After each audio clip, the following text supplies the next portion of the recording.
All right, welcome to the What's Next podcast, where we sit down with real estate agents, entrepreneurs, and business professionals to talk about tech, strategy, and anything interesting, really. I'm your host, Max Bergstrom, and this is What's Next. Let's go. We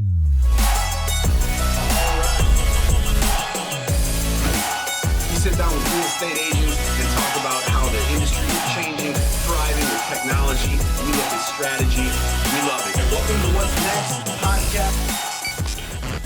All right, everybody. Welcome to the What's Next podcast. I am here with Miss Hunter Rittgers. Did I say that right? Rittgers. Rittgers. Enunciate the T's. Gotcha. So this has been kind of a thing where I know you've had to lecture people before, and sometimes when they misspell it, how do they spell it wrong?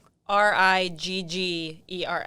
Okay, so they omit the T's completely. They omit the T's, yes. Okay, and then so I would gather that, like, growing up in school, you probably got, people that would mispronounce it all the time. So was there ever a point where you're like, you know what, fine, like, I'll just be that? Oh, there are friends who have had my name spelled like that in their phone for 10 years. But the bigger issue was not the last name in school. It was the first name. When they would call roll, I was terrified because I had a male-dominant name. Sure. Yeah, so the kids loved that one. They loved that one. I'll bet. So is there a backstory? Is it a family name, or is there a backstory behind your name? There was an actress on TV, soap operas, and her real name was Hunter, and my parents just loved it. And ironically enough, her stage name was Taylor, which is my sister's name. I don't think they were huge fans of the actress, so just I don't know. Yeah. That's not bad. Well, that's good. I mean, look, I think it's important to have a unique name. I like that. You know? Definitely. I love it now. My name's like that too. When I was, it's funny. I'll tell this just because it's really embarrassing. But I had a lot of OCDs when I was a kid, and my name is Max, and it's not short for anything, and and it's only 3 letters, right? And so I had this really weird OCD where I didn't like having such a short name because everybody else had a longer name.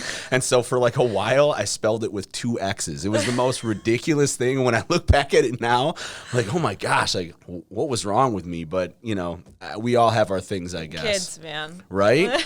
Well, okay, so Hunter Rittgers. Yes. Welcome to the What's Next podcast. Thank you. Wonderful to have you here. Just, to get started, you are an account executive or sales rep with Venture Escrow. And you've been doing that for how long now?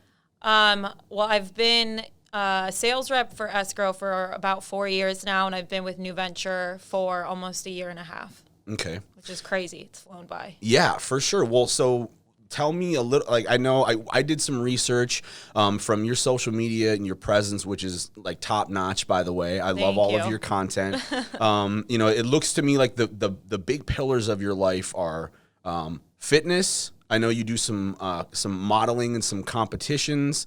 It seems like you enjoy going out to good restaurants, which you and I are we have that in common. But tell me a little bit about like some of that, and like, how did you get in this seat? How did you start getting into the real estate world? So I actually grew up in a real estate family. My dad's side of the family owned a mortgage company when I was growing up, and so I remember being in the office and shredding paper and filling out loan docs. Like how old? Like little? Oh yeah, as far back as I can remember. And then my younger sister went straight into the business. She's a transaction coordinator. My mom's a title rep. My aunt's still a lender. Wow! So not just your immediate family. Oh yeah. Like it's an all-encompassing. It is, yeah. But me, being the rebellious person that I am, I was like, I'm not getting into real estate. I'm not doing it. I'm doing my own thing. I went to school for sports marketing. That's what I got my degree in. Yeah. When I first moved back to San Diego, I immediately went into the sports marketing industry. I was selling sponsorship packages for sporting events, which I absolutely loved, but just a small sports market here in San Diego. So I was kind of thinking, okay, what's my next move? And right around that time, I was recruited to an escrow company. And at first, I was like, what is escrow? I don't even know what that is. I still don't know what it is. It's learning something new every day, let me tell you. But, you know, my mom had been a title rep for almost 10 years at that point. So I was like, you know what, like, seems like something I can do. So I just dove into it and, you know, quickly learned that sales kind of, you know, is sales. And I just had a different product that I had to learn. So here I am 4 years later in the family business, as much as I tried not to be. Yeah, so they're like, come on, Hunter, join your family. Yeah, exactly. All right, well, so you said you were your words, being the rebellious person that I am. I'm curious now, like how else do you did you have a misspent youth as a kid? Did you get in trouble? Like how else did you? Oh, there are lots of stories. Yeah, I was far from easy. Really? As far as my mother is concerned, yeah. Lots of different things, whether it was throwing Legos off the second story, so my mom would clean them up. Red toothpaste up and down the staircase. Oh, wow. Okay. Giving my younger sister haircuts, chopping off all her hair. No way. Yeah. How old were you when you were like 15, huh? Yeah. No, I'm just kidding. Yeah, so like it was like my older sister and I are like polar opposites. And I have buddies who have siblings that are a lot alike, but there's also like the opposite thing happens where like, you know, she's more introverted and, you know, more interested in like smaller crowds. And I'm like a big city person. I love to be out and about with people. So is that what your sister's Taylor? Taylor, so yeah. is that what you two are like too? Are you opposites or are you a lot alike? Completely. Really? Complete opposites. Yeah. She's definitely more introverted. And just like the sweetest person on the entire planet, you know, wouldn't hurt a fly. Can't say that for myself. You would squash a fly. Yeah, you know, flies not so much, you know, but. Hey, you know what? I'm from Minnesota where everything dies in the winter, all the bugs. So I just don't do bugs. And so all the guys in my band, we used to have those like potato bugs. Those like weird look, you know what I mean? Yeah. And like anytime they would see those, they would like flip them at me, and I'd be like, "Stop doing that!" You guys would be like, "Oh, get Max, he hates bugs," and I just don't do insects. So I'm with you right Yeah. Okay, well, so that's really interesting. So real estate runs in the family in some form or another. Sports marketing, talk about the fitness thing, because I like. That's a really big part of your life, I know, and you're very fit and you're very competitive. Yeah. And so I know there's a big correlation with fitness and success in other areas of your life as well. And I know that's a mindset thing and it's a lot mental. So yeah, like when did you really get into competition and fitness and everything? So I actually grew up playing soccer. Played that for my entire life. I went to Clemson and played on a soccer scholarship, which, you know, and then I graduated and I was kind of like, what now? You know, I'm obviously a highly competitive person. I was used to having goals and things to work towards constantly. And then all of a sudden I graduated and I felt like, okay, I was just working out to work out, you know, but what was my end goal? And I didn't really have one at that point. So I ended up finding a coach and he kind of talked me into my first show, and it was just kind of going to be a one-time thing. You know, I wanted to get in good shape, lose some weight. And so I was like, okay, why not give myself this end date to have it done by? So I did that first show and ended up getting 5th place. And then again, being the competitive person that I am, that wasn't good enough. 5th isn't good enough. That wasn't Is it good. Just a physique competition? Like, what's the name of those competitions? It's NPC bodybuilding. Okay, so it is like bodybuilding. It is. Okay. So I did the bikini division, which is Yes. you know the lowest level division. It's very much your overall presentation, not so much muscle mass and that sort of thing. So what are the workouts like for that? I mean, the training has got to be pretty. Yeah, it is. You know, towards the end, I could be spending 3+ hours in the gym between weightlifting and cardio. Every day? Every day, yeah. Every day. So that's, I mean, that you're committed. Yeah, it's a full-time job. I mean, I honestly, you know, with my job, you know, I had a little bit more flexibility with my schedule, but you know, people who work, you know, 9 to 5 full schedules and they're still getting all that training in. I mean, I commend them. I don't know if I could have done it at that point. Okay, so then I'm going to go ahead and guess, well, also because I know you're an early riser. I am, yes. Like by the time I wake up, Hunter's got like 8 hours of productivity smashed into 5 a.m. to 8 a.m. You know what's funny is I wasn't always like that. Really? Even in college, we'd have training and we'd work out at 6 a.m. a couple days a week, whether it was running or weights, and I hated it. I remember I'd set my alarm for 5:15. It was awful every time, and I remember my senior year, spring training, it was my last 6 a.m. workout ever, and I remember thinking, I am so glad I never have to wake up this early ever again. Right. And then here I am. I mean, now it's about 5:30. I don't need an alarm anymore. But your body is trained. My body's just trained, and I love it. It's my favorite part of the day. Yep. I'm just feel funny how that flip flops when you build the habit. Well, when you want to do it versus when you're told to do it, it's a little different. Yeah, I know. When I was a kid, my dad he always got up really, really early, and he was a lawyer, and then he became a judge. But he used to get up, and he always used to tell me, he's like, you should get up early. You'd be surprised. Like, you can get more done before noon than like the majority of other people. Oh, yeah. Who wake up at like 9. He's like, you wake up at 6, and those hours, like, it's quiet. Mm-hmm. And, you just have that time to either set the day right, or you can, get 3 hours of work on a creative project done that, because like during the day, I know that you guys, with what you do, you have, you can kind of make your own schedule, but you're also probably at the beck and call of other people sometimes. Yeah. And they might call you, and then you're like, okay, I got to rearrange this or rearrange that. Definitely. So that time in the morning, I'll bet is good. What's your morning routine like? Do you do the same thing every day, or do you? Pretty much, yeah. So I'll wake up anywhere from 5 to 5:30. I usually start with some reading. So I just kind of got back into that. So before I used to... So good for you. I used to pick up my phone like straight away, being manic and looking at my emails and what did I miss while I was sleeping. But doesn't set the day right, does it? No. So, so I start with some reading. I try to get at least 20 to 30 minutes in, and then I'll let myself check my phone. But then it's pretty quick. I'll, have a quick snack and then head to the gym and then come back, breakfast, get ready for the day. Totally. Yeah, I love that. I remember talking with somebody that they're like, you should read more.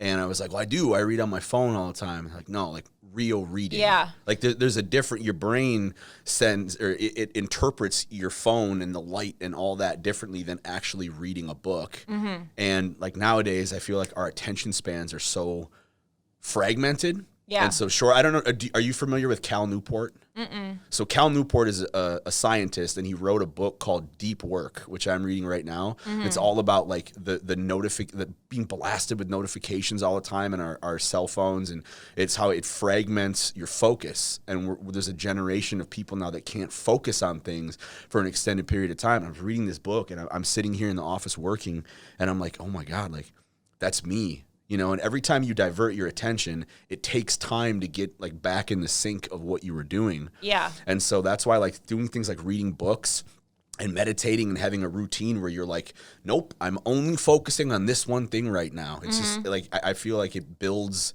success in other areas of your life because you just learn, like retrain yourself how to focus on something. Yeah, totally. It was definitely really difficult when I first started to read to have that focus because I definitely feel like my mind's always going a million miles an hour. But what really hooked me on reading is the first book I read when I kind of got back into it was An Astronaut's Guide to Life on Earth. I think you might have shared a picture of that. I did. Yeah. Yeah. So tell me about that. Talks about, I forget his name, a colonel at NASA, and it kind of talks about his story going, through NASA, his life in space, and how kind of the takeaways from that. But so I read that, and shortly after I finished it, a movie came on TV, and it was Hidden Figures, which was about 3 women's journey in NASA. But when I was watching the movie, all of a sudden I knew so many things about what they were talking about NASA, I was so much more tuned into the movie because I had gotten this backstory from his book, and I was like, it just clicked. I was like, this is the point of reading. You learn things. Totally. And it's like to know a little bit about everything, and just, it was really cool to me. And so I was like, you know what, I'd love to keep reading and just learn more about everything. There's so much in the world has to offer that we're just so closed off to. Yeah, or like everything now has got to be optimized and quick. It's like, I don't want to read this article. I want you to just give me all the key points and put it together, which I think is helpful. But I mean, I don't know. A lot of times when I do that, I absorb way too much about so many different things, and you don't really get like a full understanding of it. You know what I mean? And so I don't know, it's society nowadays. But anyways, it's perfect that we're talking about this, because we're going to do a segment here called Social Media Etiquette. In 2021. Now, I wanted to do this because I know you're big in social media. I'm big in social media. And just to preface that, like, I have a 4-year-old, and I know that there's a lot of pressures when you're on social media and you see other people's lives and what they, supposedly live like, and it's like this really cool, some people fake it till you make it kind of thing. Do you think that puts a lot of pressure on kids and like the younger generations to like look at that and be like, oh my gosh, like I have to look this way, act this way, I got to be this successful, do you think there's some negative connotations in social media? I mean, personally, I do. Absolutely. Yeah, I mean, social media is it's a highlight reel. People are only posting what they choose to post. It's not the whole story. Yeah. So people who are watching it are thinking that they're getting the whole picture of someone's life when they're missing probably 80% of it, and they're missing probably 100% of the negative things. There's very few people and influencers out there that are really open with their struggles and the negative things that are going on. So I think it's very easy for people to look at social media and get wrapped up in someone's life and feel like they're comparing their life. I know with myself, sometimes I feel like all this pressure to share so much about my life because I've grown this platform. And when I feel like when I feel kind of lost, I just shut down and I just stop posting, because I'm like, I don't feel like I have anything important to say or that people really care about. So I think there's pressures, all around. Sure. Yeah. I mean, that's I personally, for me and for my brand and for what I'm doing, I really want to flip the script on that. And so I'm going to be a lot more vulnerable. I mean, I just think that's really, really important, because that's when people make real connections with you. Absolutely. And just as a society, I think we're kind of done with this, like the Kardashian and look how much money I have and look at my life. People want like the real thing. So like authenticity, so like authenticity in a story. Like, do you think there's a lot of value in that, in building a connection through being vulnerable and just being more open and real on social media? Oh, absolutely. I mean, no matter what you're going through, there are absolutely other people who are going through the same thing.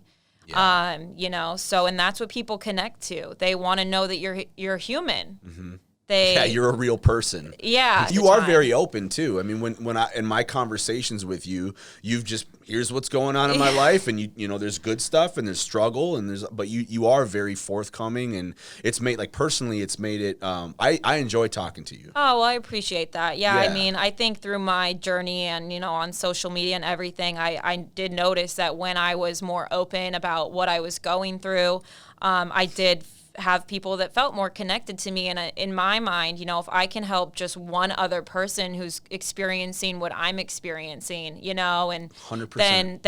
then it's worth it, 100%. Putting yourself out there. And I mean, I think about myself when I see someone maybe sharing a story that might be a little bit uncomfortable. I mean, never am I looking at them and thinking anything but, wow, that's brave, or no kidding. Good for them, So if you it's hard to do that. It is. So it's like, if you think about the way you would feel about it, it gets a little bit easier. Yeah. I mean, life is like, the older I get, the more I realize that life is just so counterintuitive. Like, what you think by doing something, you're going to get one reaction, but it's actually the opposite. Like, just what you said, like, there might be something despicable that you've done that you were embarrassed about or shameful about, But when you share that with somebody and they're like, oh my gosh, I thought I was the only one that felt that way. And then you create a bond. Yeah. And that despicable thing that you thought was so bad actually turned out to be an asset that really helped somebody else. Yeah. So it's super counterintuitive, but I love that. And I think, that in sales and business, I mean, I think, personally, businesses and salespeople, if they were more vulnerable and more open, I mean, I just think it would do a lot of good all the way around. Yeah, definitely. Awesome. Well, let's get into this segment. So this is social media etiquette in 2021. I'm just going to talk about some new trendy social media stuff, and I'm going to ask you yes or no and what you think. Okay. Are you ready? I'm ready. Are you sure? I'm ready. All right, here we go. Live stream in 2021, yes or no? Yes. Okay, so do you do a lot of live streams? I don't. You want to get into doing more? I do, yeah. If you were going to live stream, what would you live stream? I would probably live stream thoughts. Yeah. I think that's a good one. I think sometimes when you take a lot of time to think through something, it loses the authenticity of it. Thank you for saying that. Do you hear that? If you take too much time and overthink things, it loses authenticity. That is gold right there. We're going to clip that up. Boom. Love it. Okay. So that's awesome. How about virtual reality or augmented reality? Yes or no? I don't know what augmented reality is. So have you seen those people that try on makeup with filters online? Oh, yeah. Or try different styles, different hair, hair, so it's like that. Filters? Yeah, right? So I mean people are doing that, and I think that in the next few years this is going to be built out more. I know virtual reality isn't very good now, but in the next decade or so, it's going to get really good. Yeah. Which is a little, I don't know, it freaks me out a little bit because I think if people are living virtually, they're not going to want, who's going to want to go to the gym 3 hours a day and be healthy in reality? If they can plug in and be like, oh, sweet, this virtual world, I already got the body I want. Brad Pitt's my husband. You know what I mean? There's going to be a lot of catfishing. Yeah, right? Exactly. So what do you think? Is that something? Yeah, I think that's a hard no for me. Hard no for you. Yeah. I think people are getting too comfortable with being anything other than themselves. We're promoting people not being comfortable with them as they are. And then building it up into yes, you should build your own life in this computer. And yeah. So me too. Okay, cool. How about personal branding? Oh, yes. Okay. So I know that you brand, when you do your own personal branding, what's your philosophy behind that? Because you do very well. You've got 20,000 Instagram followers, and that's building. You even did a training with the team about how to get more. So how have you built that for yourself? There really is not a method to my madness. I just kind of am myself, and I think that is the most important, especially for people in business who are looking to connect with people. They think, oh, they have to constantly be saying, oh, I'm the best realtor. Here are all the houses I've sold. When really that's not what connects someone to them. What connects someone to them is the breed of their dog or what they like to do on the weekends. Yep. And so you want people to know what you do, but you don't have to jam it down their throat. Yeah, so in fact, they don't like that at all. Yeah, you want someone to think, oh, Hunter, she's an escrow. And that's it. But everything else that you show needs to be things that someone else might connect you with, So a lot of, I try to just show a little bit of all the different pieces of my life. So for me, that is fitness, food, and real estate. Yep. I love that. We're going to talk about the food thing too. Yeah. So yeah, and I mean, that's such a great point. I had somebody reach out to me and just cold approach me, and they were like, hey, I've got this hair restoration company. I know you're in marketing. I want you to do some marketing work for me. And I was like, okay, cool. Did you see our website, or how did you find me? And this guy was like, no, I was online and I saw you posted a video about your daughter and talked about how hard it is to be a dad. And I was like, so you have no idea if I'm any good at marketing. And he's like, no, you just seem like an authentic guy, and I've got kids too. So it's just what you said. Yeah. You build the connection through personal, and then obviously once you've kind of had that foundation, then you have to be good at what you do to keep it going. But that's not what gets people in the door. It really isn't. Yep, 100%. Okay, how about reels? Yes or no? Yes, I'm still a little indifferent on them. You do stories a lot. I do stories a lot. Yeah, I just haven't fully dove into the reels. But I think it's a cool way to kind of give a snapshot. I've seen people do really awesome things with reels. Yeah. I just haven't quite tapped into that creativity yet. Got it. Okay. Humanizing brands. I mean, it's probably a yes because we've been talking a lot about this, but, people don't want to interact with a company. They want to interact with a person. So just humanizing that whole thing. What do you think about that? Oh, yeah, definitely. Gotcha. Okay. Building communities or private groups. That's another huge thing that people are doing. Yeah, I think that's great, especially now. I think we're seeing the importance of virtual connection, and that's one great thing. I think there's a lot of drawbacks to social media, but I think, probably the biggest thing is that ease of connection. 100%. you can, I mean, all the time people are talking about their Instagram best friends, that might be across the world and they've never met before, and they just have this incredible relationship. And I think that's something that's really special. Yeah, totally. And I mean that, we are certainly not knocking social media at all. I mean, it's just like anything else. You can use a wrench to build a house, or you can use a wrench to smack somebody with. Yeah. So, but I love building the communities because that is more personal. It is more human. Yeah. And you can be like, hey, I built this community for this type of person. Join it, and you can share whatever you want, like whatever it is, and that's a way to build a better connection. Yes. So totally. Okay. Less is more, or more? I think less is more. Really? Yeah. Okay. How come?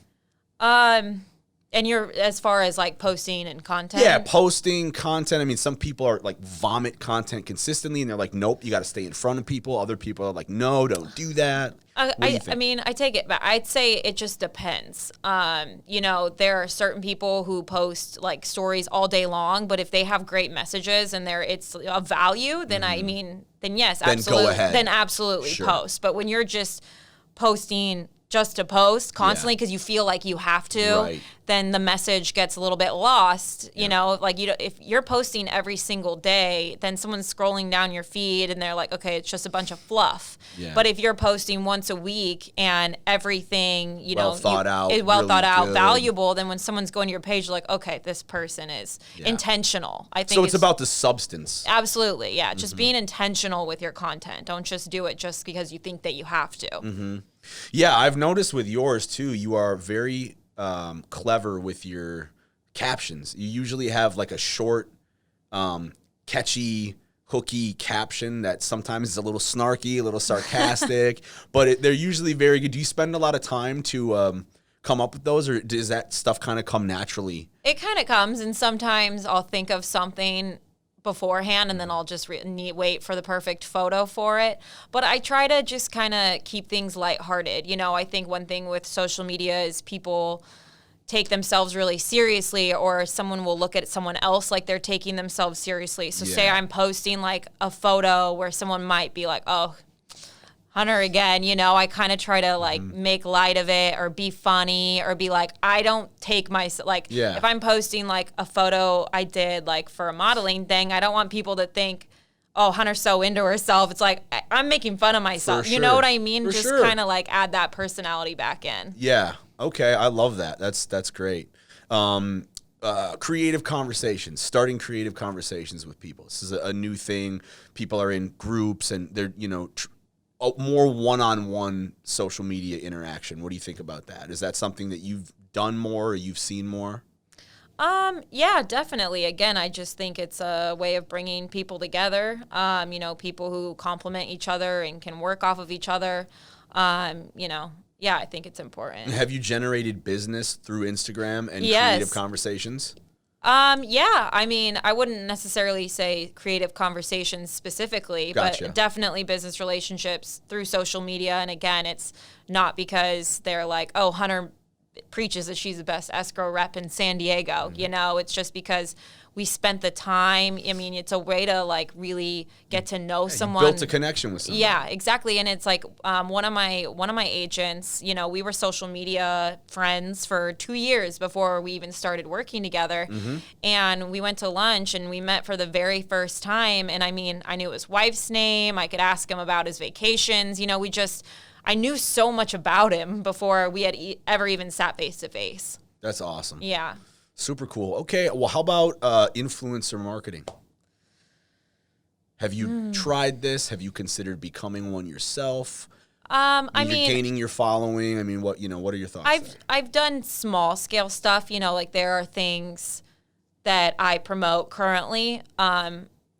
For myself, I mean, I think if it's something that you legitimately like and you use and you really believe in, then I think why not share it with people? Yeah. But I think that there's way too much of people pushing products on people that clearly don't work. They know that they don't work, or they know they're not valuable, and they're just, it's not authentic. Sure. And so that I think is bad. Don't stop pushing skinny teas on people. They don't work. Stop making them spend all their money on it. But if someone genuinely likes a product or a service and they want to share that with people, then yes, absolutely, I'm for it. Cool. Awesome. All right. Well, let's talk a little bit of tech and strategy. I know New Venture Escrow is forward thinking, and kind of the whole idea is to offer an escrow experience that's really radically different from any other escrow company. So, but with your business, I mean, what's your business strategy? How do you get clients? How do you build relationships? I know we were just talking about social media, but is there any other, any other way that you do that you think is totally unique, or what works and what hasn't? Right now, it's definitely more difficult than it has been in the past, because that human connection is down significantly because of COVID. So I think social media and building those relationships virtually is come to the forefront of our industry. Yep. So, having the technology to do that and having that available is so important. So that's what's so great about New Venture Escrow is that we had these things in the works way before COVID even was a thing. So, we kind of were ahead of the game in that sense. And now we're just, I don't want to say shining in the midst of a pandemic, but it's definitely our strengths are showing, and having that transparency, whether it's with Venture Track, where people can track their escrow from anywhere, and just giving clients, making clients comfortable with that transparency. Well, but you mentioned Venture Track, right? So Venture Track, explain that a little bit to me. Like why do real estate agents love Venture Track? So Venture Track allows you to track your escrow from contract to close. So as soon as you open escrow, you basically can log in 24/7, anytime, anywhere, and see exactly where you are at in the transaction. And so that's great, especially it could be midnight, and you're losing sleep, as much of us do, and we're like, hey, is everything on time? Are we good? And you can log in, everything's right there, again, with the transparency. All your documents stay in there. You can contact all your contact information. Every transaction you ever do with New Venture Escrow will stay in that system. So it's just kind of like so they could even go back and reference it later, like at tax time and just things like that. Like everything is just all in one place. Yeah. So. Gotcha. Okay, and the feedback that you get, do a lot of your agent clients use it and they like it? Yeah, no, agents love it, to use for themselves, and I think what they like more is that their clients, so the buyers and sellers, also have access to this. So this takes a little bit of pressure off of them, when buyers and sellers can also log in and know exactly where they're at in the transaction, and maybe they don't have to be breathing down the agent's neck constantly, because it's a stressful time for people. Totally. This is it's like the biggest transaction of a lifetime. Exactly. Possibly. So, it takes a lot of the stress away when they can go in at any time, know that everything's, on track. And so I think they love that aspect about it as well. Yeah. Okay. And I would imagine that also builds a better relationship between the agent and the buyer and the seller. Definitely. Too, because it's just like brings everybody together and everything's transparent. Sweet. Okay. Well, that's awesome. I mean, that's really innovative. Is what I have written down here, like why is innovation so important? But I mean, I think we're talking about that now. Where do you see the escrow industry or real estate going? Like, where is this headed, do you think, in the next 5 to 10 years? Are other escrow companies, in your opinion, going to be more technology based? Is everybody going to move towards that, or do you see what do you think about? I think they're going to have to. I think the world has changed as we know it, and unfortunately, I think this fear of human contact isn't going to go anywhere in the foreseeable future. I think even when we have widespread vaccines and it's just it's in people's minds now. People are, maybe it's not COVID, but they're more mindful of the spread of germs or just people around them there. And so I think, other escrow companies are going to have to innovate and, be more virtual friendly and online if they're going to stay relevant. I think they're going to have to. Gotcha. Awesome. All right. Well, look, on that note, we're going to do a little segment. It's called This or That. We're going to allow everybody to get to know you a little bit better. Are you ready? I'm ready. All right. These are rapid fire. You just let me know which one you prefer. And then, if you want to tell us why, go for it. But we'll start it out. All right. Here we go. Text or call? Text. Really? Mm-hmm. So, is it the scariest thing for you when you text somebody and then 2 seconds later they call you and you're like, oh, man. Yeah. I grew up with texting, by the time I had my first flip phone, we were texting, it wasn't calling. Right. I remember when I was younger and even my parents were like, call your grandparents. And you text them? Yeah. Now I do. Now my grandparents are on board with texting. Right. Yeah, they've got the emojis down. Really? Oh, they're very good texters. Yes. Oh, that's so awesome. I've got that's no longer an issue. But that's amazing. But yeah, I think it's the way that I grew up, So, people who grew up picking up the phone, it's a little bit easier My for them. grandma had a rotary phone. I have a few years on you though. So I remember when I was 16 when cell phones first, the Nokias, where you could text, but you had to scroll, but hit the numbers several times or whatever. So, but okay, totally. So that makes sense. All right, Instagram or TikTok? Instagram. Do you TikTok at all? I don't TikTok. Why? Are you going to TikTok? I've been told by many people I need to get on TikTok. So maybe I will. Gotcha. But so Instagram for now. Instagram for now. Got you. Okay, cardio or strength training? Strength training. Okay. I spent, well, first of all, for soccer, running around the track and doing that kind of running was not my favorite. And then in bodybuilding, I spent so much time on the Stairmaster. Way more hours than anyone ever should in their lifetime. So I think I'm burnt out on the cardio. All right, so strength training, okay. Coffee or tea? Coffee. Coffee all day, huh? Oh, coffee. And at New Venture, correct me if I'm wrong, but they have cold brew kegs at, on tap. They do. Right? They do, That's deadly. Yeah, it is. Awesome. Okay, beer or wine? Beer. Yeah. Imported or what kind of beer? What's your favorite beer to drink?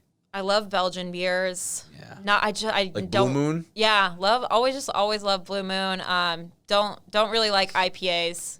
Mm-hmm. I'm very specific, but a crisp, refreshing beer on a nice day, you just can't beat it. Gotcha. Okay, good to know. Surf or turf? Turf. Really? Even so close to the sea here? So I am born and raised in San Diego, but I kind of have this fear of the ocean. The ocean, yeah. Okay. I guess it's more of a fear of the unknown, Sure. You can't see what's going on around you, That's true. underneath you. I also tried surfing a few times. I wasn't good at it. I really don't like things I'm not good at. So I just kind of... So you stay up on the land. I stay on the land. Yeah. I got it. And that makes sense.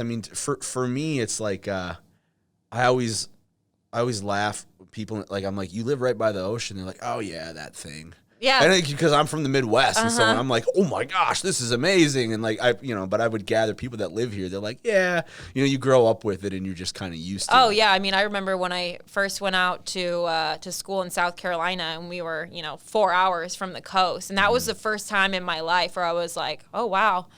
People don't just have a beach accessible to them all the time. Yeah, right. It didn't occur to me. Right, yeah. We used to stay inside for 7 months out of the year because it was negative below temperatures. Yeah. All right, not knocking the Midwest though. I love I love home where I'm from. Tony always purposely gets it wrong. He'll be like, "Are you? Is it Wyoming?" No, Minnesota. And then the next time and then he's like, Michigan, right? He's constantly, since he's an LA guy. So if you're from LA, then nobody outside of LA really exists, right? There we go. Tony talking through the sound bites. I love it. All right, cool. So dine in or take out? Take out. Really? Yeah. With all the pictures I see of you out at restaurants. Oh, no, but you do ones at home when you got takeout, too. I mean, I love to eat, so the venue is not important to me. But, I mean, I think if I had to choose between, like, going and sitting in a restaurant or getting food, being in my comfies, watching TV, all right, makes you know. sense. Makes sense. Gotcha. Okay. Let's see. Bad boy or nice guy? What I want or what I typically go for? Well, I'll tell you what. I'll bet you want a nice guy, but you usually go for the bad boys. Yeah, it's right on the money. All right. Okay. So, like, what about, like, and that's what happens now? Like, yeah, we're working on flip-flopping those. We? Me, yeah. I love that. You got a team upstairs that's working on it with you? It takes a village. Hey, I get it. It takes a village. I get it. I've got several voices up there too, so no judgment there. Okay. First date kiss or third date kiss? Third date kiss.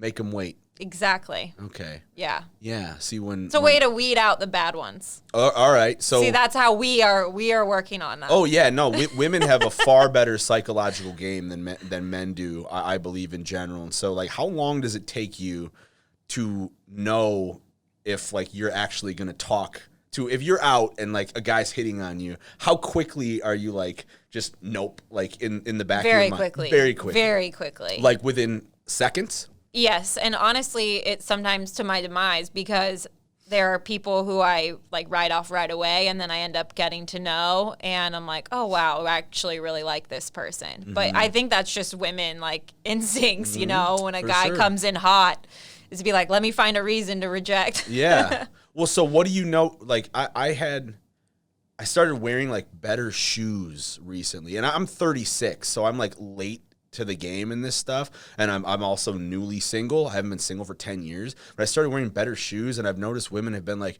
oh, those are really nice shoes. Like, I never would have thought that somebody, like, you guys paid attention to what shoes guys wear, and then but I guess this is like a thing where it's like, yeah, if you wear nicer shoes, like, they notice, the women notice the smaller details that you might not. Yeah. So, I mean, we notice each other's shoes, so what makes you think that we're not looking at yours? Right. That's true. You know, that makes perfect sense. Okay. I feel like an idiot now. No, just kidding. All right. Mexico or Hawaii? Mexico. Really? Yes. What do you love about Mexico? I just love the vibe down there. Yeah? Yeah, it's just relaxed, you know. Everybody's just having a good time. Yeah. I love Cabo. Yep. Well, I've never been, so I'm highly recommend it. Yeah, I'll get there soon. All right, and then lastly, more dieting or more exercise? More exercise. I feel like if you're fueling your body properly, then one trainer once told me, like, there's no such thing as over exercising, only under recovering. So I think that you can compensate for more exercise, and and as long as you're fueling yourself right. Yeah, totally. Okay. Awesome. Well, that's good. I learned some new things about you, which I love, and everybody else, I'm sure will love it as well. All right. So then switching gears here a little bit, I'm curious, like, what advice would you have for somebody that was going to get into sales or real estate or escrow and kind of go down the same path that you have?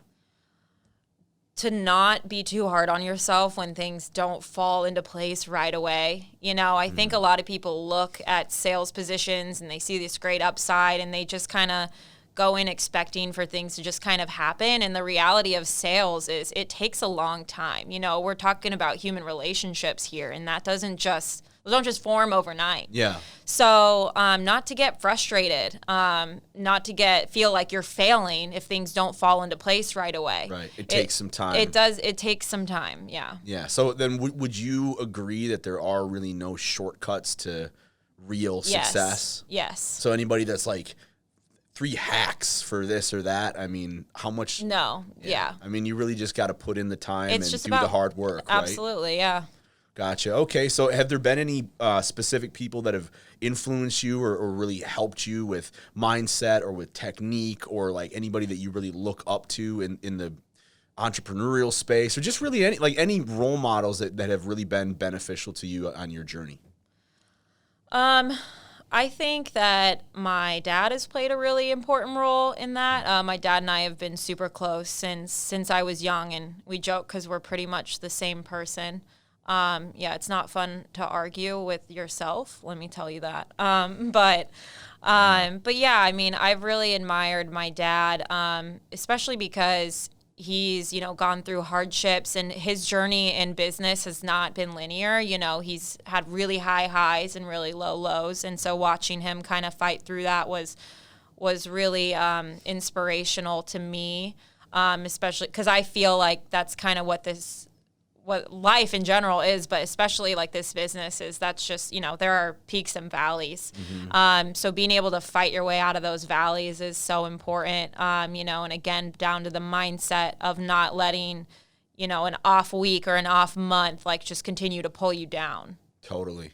Yeah, that makes a lot of sense. I remember seeing a post that you put up on Instagram that was a picture of you and your dad, and I think you may have been out of town at a soccer game or something, and it was a really nicely crafted post where you, said how influential he was. So he was kind of like a big motivator for you and really supported you a lot. Oh, yeah. I mean, he was, people say soccer mom, but he was soccer dad. He was into it. That's so great. He was at everything. I mean, every single practice, every game, I was a goalkeeper, every private training. He had his lawn chair he'd set up, and he was there watching. And I mean, I think at the time, sometimes I was like, I didn't like, he was there so much and he was so invested, but I mean, I honestly wouldn't have been where I was without him pushing me and being there. Yeah, and possibly maybe not even where you are now. Yeah, absolutely. I mean, the sports and learning that mindset and, playing at that next level really carried over into every other part of my life, and especially in my business. Yeah, so is that how have you been able to build the amount of success that you have? Because you are competitive. You do. You said you got fifth in that first competition. Mm-hmm. What did you get the next time? First. There you go. So that's the kind of person that you are. That's the kind of performer that you are.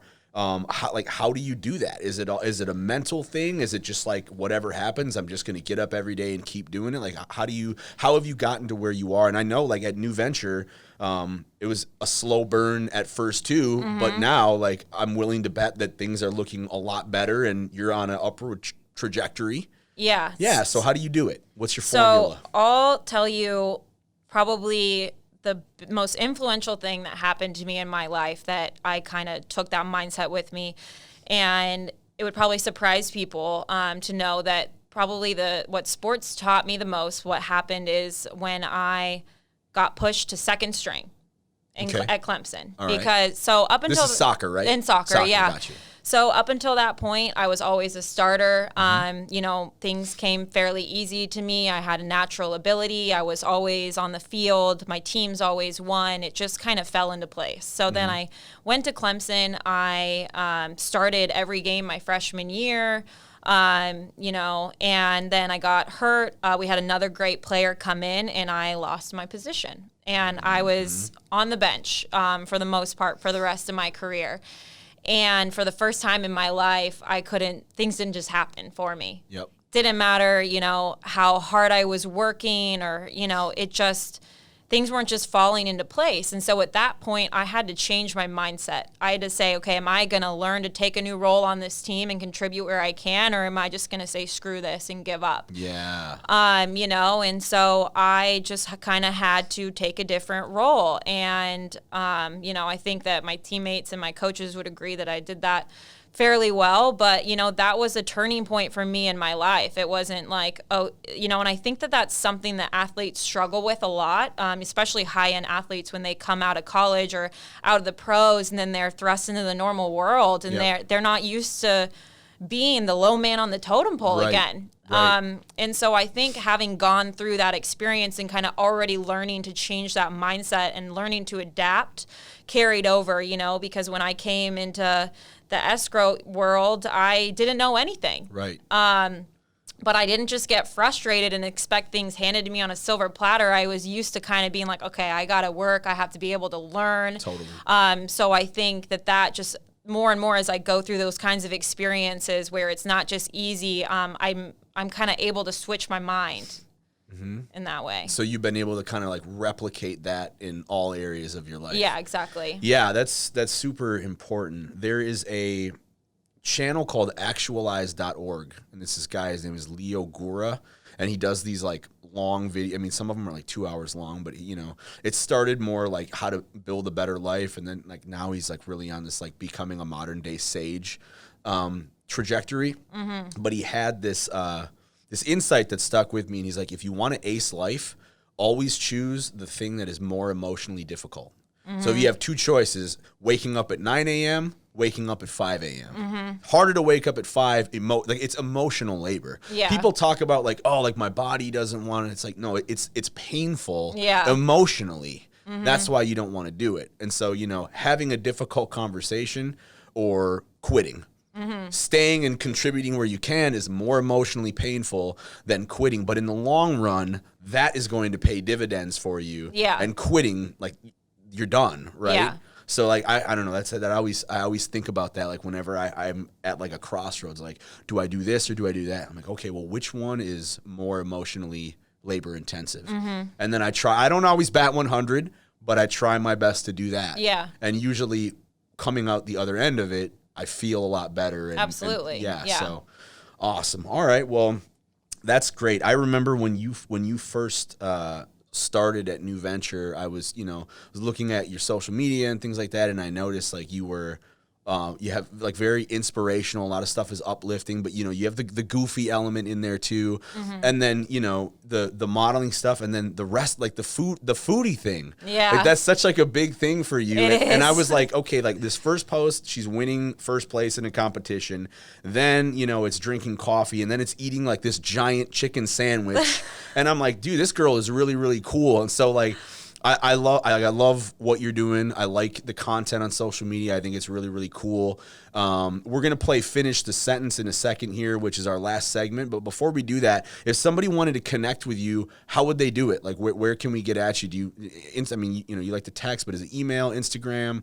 You can text me, email hunter@newventureescrow.com, or connect with me on social media. Instagram @Hunter Rittgers is great too. Gotcha. So we'll make sure to drop all those links in the episode, and then when we get this up, we'll as long as it's okay with you. Yeah, absolutely. We'll get all those there. So that's how everybody can reach Hunter if they want to do that, or if they want to know, like what the menu at Dave's Hot Chicken is this month, then hit her up because she's probably going to be checking it out.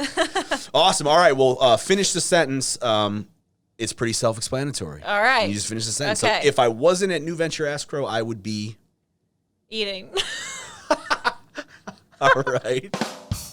I like. She's looking over at Tony right now, and she's like, I don't know why I said that. I mean, if we were okay, I'm just gonna let that one lie. All right. No, that's I'm always awesome. eating. I'm always eating. If I wouldn't be doing something, I'd most likely be eating. Got it. All right. Love it. My dad thinks I'm the best at.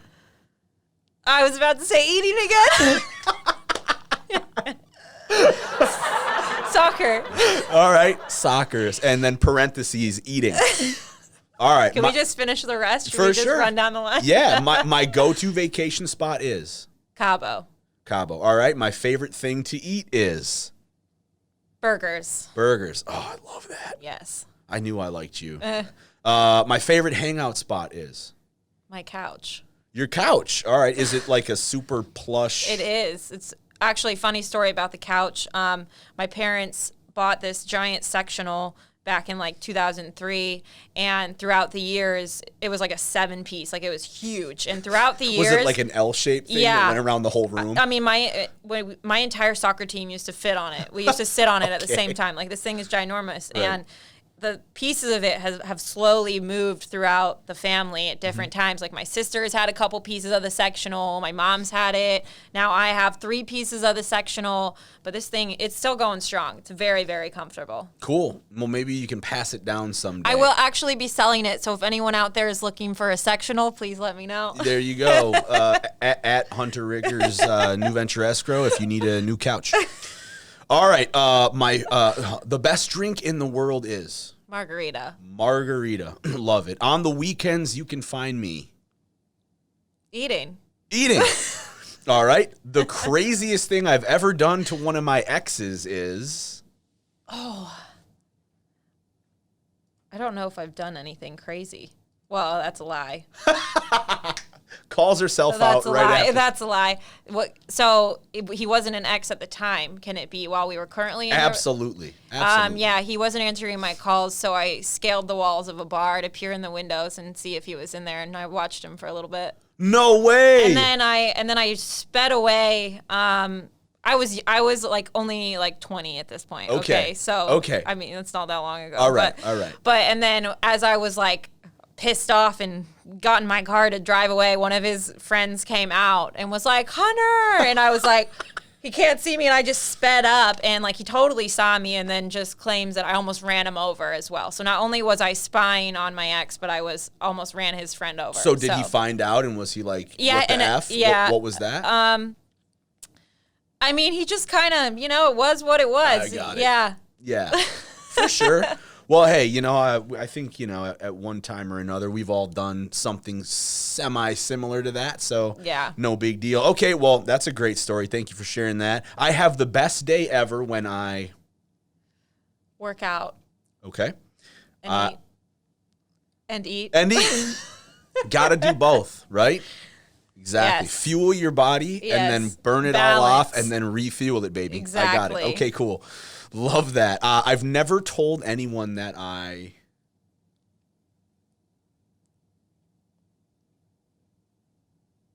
don't know.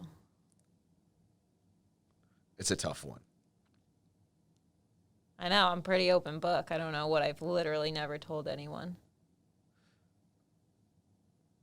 Okay, then let's try this. Something that you might not know about me would be... do you have a stamp collection? No.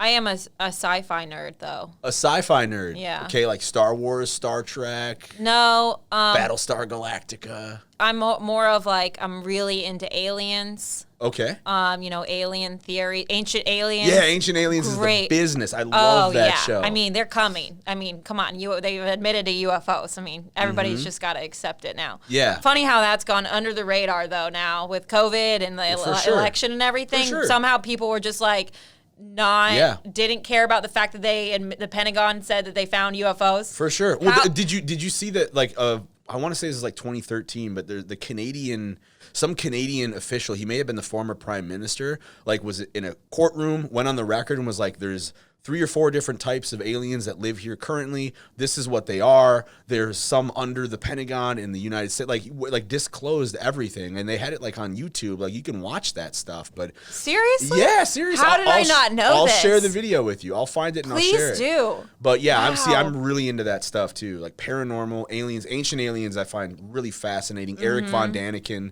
Chariots of the Gods, or is it Chariots of the Gods? Tony, you're into that stuff too, aren't you? Yeah. Didn't they, like last year, Israeli official came out saying that all the governments know about this galactic republic? Yeah, the Galactic Republic. Yeah, exactly. And there's like a base on Mars or something like that. Yeah. A basement in Mars? A base on Mars. Oh, a base on Mars where we have these? Well, like I guess where there's like is that like Tony, like several different alien species come and meet there? Type of thing.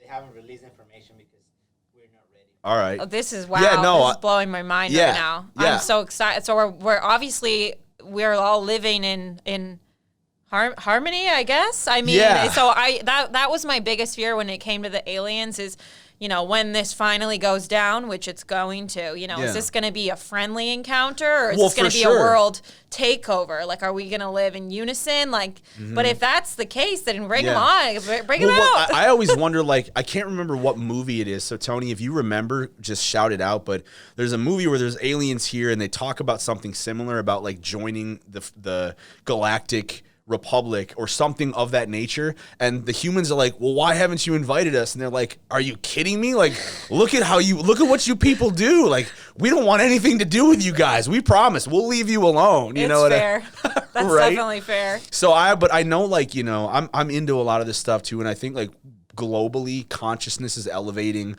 It's a slow shift, but I feel like it is happening, and maybe it's we just need to get to a certain level. Yeah. And then, stop, when we're worthy of their presence. Yeah. And finally. Yeah, maybe, but you never know. But that's awesome. Well, look, I'm going to start sharing. I'm going to blow you up, be like, dude, check this out. Like, Please do. Yeah, for sure. I love that stuff too. Okay, a couple more. My favorite thrill-seeking activity would be. Not a big thrill seeker. I hate roller coasters. Yeah. Never going to skydive. Okay. See, when Tanya was on, she said skydiving. Yeah. And I was like, no You couldn't pay me. Yeah. My biggest fears are heights in planes. So it's not an ideal activity. Yeah, you're not going to couple both of those together. No. The biggest lesson I learned from my parents was discipline. Yeah. But I wouldn't say that's the biggest lesson. I'd say the biggest lesson would just being a good person. Yeah. That's good. If you took that away, you got good parents. Yeah, I do. Okay, so then lastly, I want people to remember me as somebody who helped others. Awesome. All right. Well, before we wrap up here, is there anything else you want to share about you, your business, how to get in touch with you, anything like that? I mean, obviously, we're going to have this episode posted up, but before we wrap up, is there any parting words? Don't be afraid to fail. Yeah. Awesome. Don't be afraid to fail. Don't be afraid to fail. Love it. Awesome. Well, Hunter, thanks so much for coming on the show and for hanging out with us and talking about food and exercise and aliens and social media and the Galactic Republic. I had a great time. Me too. Yeah. And then everybody, you'll be able to, check out this episode on our social media. It's at the What's Next Pod on the web, www.thewhatsnextpod.com, and it'll be available pretty much anywhere where you like to get your podcast. Definitely check us out, follow us, subscribe, and we look forward to seeing you all again very, very soon. And that's it. All right, take us out, Tony.